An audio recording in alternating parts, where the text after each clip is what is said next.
Hey guys, here's the second video. We just finished up with Dictators in War. Now we're going to start getting into the details, specifically about the United States getting more and more involved inadvertently and then inadvertently into the war. So the war officially starts, and this is the date you need to put into your notes. The war officially starts on September 1st, 1939, when Hitler invades Poland. So what you need to understand from that is he had created a secret pact with Joseph Stalin. It was called the Nazi-Soviet Non-Aggression Pact, and they had signed that shortly before September of 1939, which allowed Hitler to know that if he invaded Poland, which is to his east, that Stalin would not feel threatened and Stalin wouldn't come and attack him. The rest of the Western world, England, France, the United States, saw this as kind of a betrayal, and we really started to wonder whether Stalin and the Soviet Union was somebody that we could trust at all. And we'll come back to that more later. So the war starts September 1st, 1939, when Hitler invades Poland. I'm emphasizing that because I want to make sure you get that into your notes. And he is allowed to do this, or he feels confident in doing this, because he signs the Nazi-Soviet Non-Aggression Pact with Stalin prior to September 1st, 1939. After Hitler takes Poland, he then makes his way into other parts of Europe, and we'll kind of see that play out here in just a second. So as the war continued to explode in Europe, it became increasingly difficult for the United States to remain neutral or maintain its neutrality. Now, we weren't truly 100% neutral because of our history with with England and France, which is what we saw also in World War I. But we grow tired of the unrestrained violence by the Japanese against the Chinese, and FDR even speaks of the lawlessness and the reign of terror waged by Japan. So we're growing irritated by Germany in Europe, and we're growing irritated by Japan in Asia. Sorry,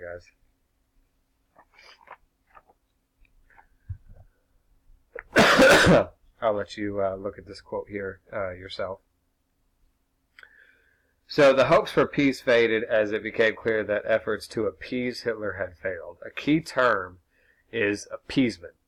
And think of it as when you go to the grocery store and you see these kids in these grocery carts, and they're crying and crying and crying, and mom or dad says, okay, what do you want? And they want a candy bar or whatever.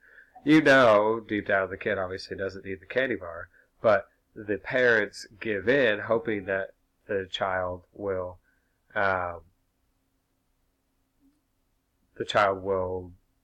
down, or the child will stop screaming. That's appeasing. It's appeasement. So as Hitler kind of goes into Poland, he goes into other places, they are attempting, the European countries are attempting to appease Hitler. So that way, thinking, oh, well, if he gets this country or if he gets this territory, then he'll stop. If you go back to the end of World War I, we talked about how Hitler is going to invade the Rhineland. He's going to increase the size of the military. He's going to essentially break every single item of the Treaty of Versailles as he rises to power. And other countries are sitting there attempting to appease him. So Hitler violates the Munich Pact, which is something he signed with Neville Chamberlain and the English. And he does this by taking over Czechoslovakia. What Hitler wants to do is he wants to increase the Lebensraum, which is German for living space. So he believed that Germany wasn't big enough for the German people, and that he needed to take on all the other territory where German-speaking people live and add that to the German Empire, or what he called the Third Reich.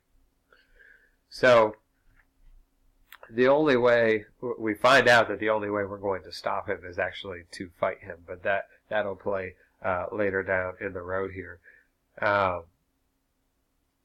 Germany is going to launch what they call the Blitzkrieg, which is German for lightning war. And there's several stages to this lightning war. So the very first stage is air bombs. So you have your airplanes come in, and they're dropping bombs on all kinds of strategic military targets, whether that's military bases or it's factories or what have you, or entire villages in some cases. So you have this situation here where all these bombs are dropped, and that covers a good portion of the necessary military targets. I mean, you think about the amount of bombs that these 3 planes are dropping, and so it does some significant damage. And then you have the tanks come in on the ground, and then they're kind of mowing through the rest of any serious targets before the ground troops, which is what you see here, come in to try to finish off the job. This is how they take Poland, and they take the entire country of Poland within 1 month. Like, an entire country falls within 1 month, and Hitler doesn't waste any time, because then he moves on to Denmark, and he moves on to Norway, and he moves on to the Netherlands, and then before you know it, within 35 days, he has taken France. And this is a picture of Hitler standing with the Eiffel Tower behind him and 2 of his military officers. And what's kind of scary is I've actually stood at that very spot where Hitler is posing for that picture. The French, remember how they're kind of at odds with the Germans going all the way back to the Franco-Prussian War in 1871, and then they get invaded again in World War I. The attack on Denmark and Norway and all these other countries, and Belgium and Luxembourg also, they fall. I mean, within about 2 months or so, Hitler has taken over most of Northern Europe. And then from there, he's going to turn his attention to England. So these are some of the marching of the German soldiers on their way to other parts of Europe. So August 24th, 1940. Pause this for a second if I can. This is Trafalgar Square. The noise that you hear at the moment is the sound of the air raid siren. I'm standing here just on the steps of St. Martin's in the Fields. A searchlight just burst into action off in the distance. One single beam sweeping the sky above me now. People are walking along quite quietly. We're just at the entrance of an air raid shelter here, and I must move this cable over just a bit so people can walk in. I can see just straight away in front of me Lord Nelson on top of that big column. There's another searchlight just square behind Nelson's statue. I'll just let you listen to the traffic and the sound of the siren for a moment. Just a few people here walking rather hurriedly toward the air raid shelters. Some of them casually. A man stops in front of me to light a cigarette. Here comes one of those big red buses around the corner. Double-deckers they are. Just a few lights on the top deck. In this blackness, it looks very much like a ship that's passing in the night, and you just see the portholes. There goes another bus. More searchlights come into action. You see them reach straight up into the sky, and occasionally they catch a cloud and seem to splash on the bottom of it. The little traffic lights here, just a small cross on the normal globe, are now red. The cars pull up and stop. I'll just ooze down in the darkness here along these steps and see if I can pick up the sound of people's feet as they walk along. One of the strangest sounds one can hear in London these days, or rather these dark nights, just the sound of footsteps walking along the street, like ghosts shod with steel shoes. Alright, so what you were listening to was an actual bombing of London, and I think that's kind of eerie, the fact that you can hear the sirens in the back and people are making their way to the shelters, but Hitler will turn his blitzkrieg on London. And you can see here in this image the devastation of bombing one night of London. Here in the forefront is Winston Churchill surveying the damage. Churchill gives a famous speech in which he says, "We shall never surrender." Wars are not won by evacuations. The fact that the British are not going to give in. And the attack by Hitler on England is called Operation Sea Lion. You're going to want to make sure that you put that into your notes. There we go. Oop. Sorry. August 24th, 1940.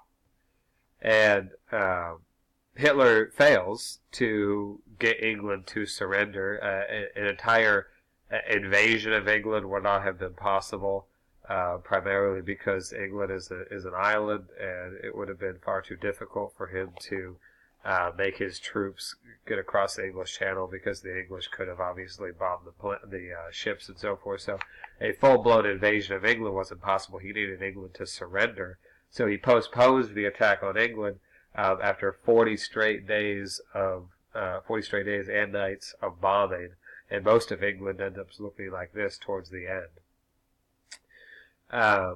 Churchill, in one of his speeches, he actually kind of calls out the United States and says that this war was not just a European conflict, that if European nations fell, that the issues of totalitarianism and of Adolf Hitler and the Nazis would make their way to the Americans as well. So now Europe is once again at war, and it's bringing alliances together in this conflict, which we saw in World War I, where these alliances were supposed to prevent war, but they actually resulted in more war.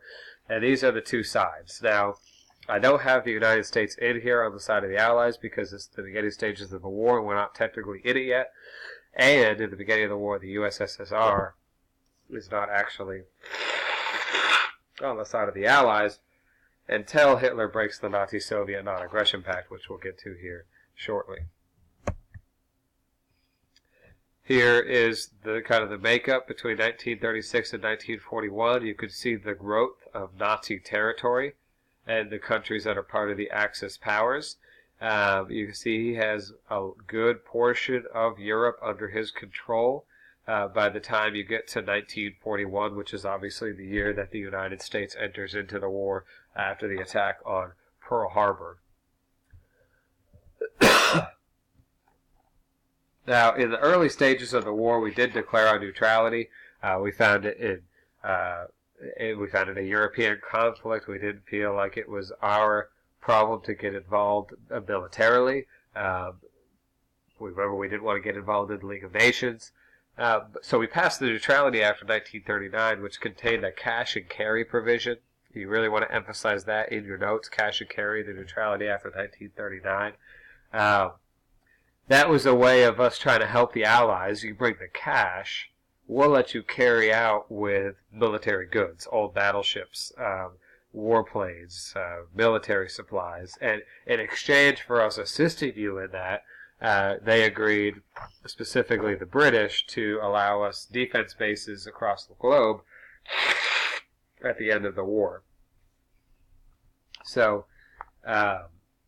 we actually give up 50 World War I battleships to the British. I mean, they were on the way out anyways, and so by giving them to our allies, it helps them in the war, and then we get a fee or a added bonus down the road. Isolationists argued that the only true way to keep Americans safe was complete neutrality, and that if we got involved, that many, many American lives would be lost. Isolationists also claimed that giving support to the Allies was involving us in the war, and it was only a matter of time before our military got involved. And you should be well familiar now with the term isolationists and interventionists, going back to several wars that we have already talked about. I'm not going to talk about this one yet because I'm about to run out of my 15-minute window here, so I'm going to stop this video.